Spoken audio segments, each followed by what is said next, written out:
Sementara di dalam kamar, ibu Sonya mulai merasakan ada sesuatu yang aneh pada tubuhnya. Tetapi Sonya tak ingin menceritakan hal itu pada siapapun, karena ia takut jika mereka berdua nanti akan diusir dari rumah. Lalu ketika Gustav dan Sonya melihat ke arah luar, mereka pun melihat ada beberapa zombie yang sedang berkeliaran di sekitar sana.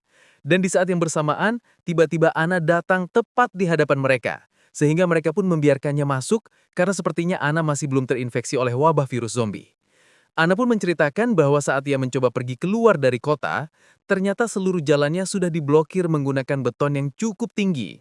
Bahkan jika mereka nekat untuk mendekati beton tersebut, para tentara tak segan-segan menembaki mereka, yang mana hal itu membuat Ana tak punya pilihan lain selain kembali. Sayangnya Casper tak terlalu peduli dengan hal itu, karena ternyata sebelumnya Ana sengaja membawa mobil Casper dan pergi meninggalkannya sendirian. Sehingga Mei hanya bisa memperbolehkan Ana untuk tinggal di sana bersama mereka. Menyadari bahwa mereka tak bisa pergi kemana-mana, Mei berusaha menenangkan putrinya supaya ia tak ketakutan. Sementara Gustav dan Sonya mencoba untuk asik sendiri karena mereka tak tahu apakah mereka bisa bertahan hidup dari bencana wabah virus zombie yang telah menghancurkan seluruh kota tersebut. Malamnya, saat semua orang sedang tidur, Sonya mendengar suara sang ibu yang mengerang kesakitan. Dan ketika Sonya menghampirinya, terlihat sang ibu mulai kesulitan untuk mengendalikan dirinya sendiri. Bahkan luka yang ada pada kakinya itu semakin lama semakin parah. Keesokan harinya, mereka pun memasak satu-satunya makanan yang tersisa, mengingat bahwa mereka tak sempat membeli persediaan sebelum seluruh kota itu di-lockdown oleh para tentara. Dan karena mereka tak punya makanan lagi, Dino dan Casper pun berencana pergi keluar untuk mencari persediaan di sekitar komplek perumahan mereka.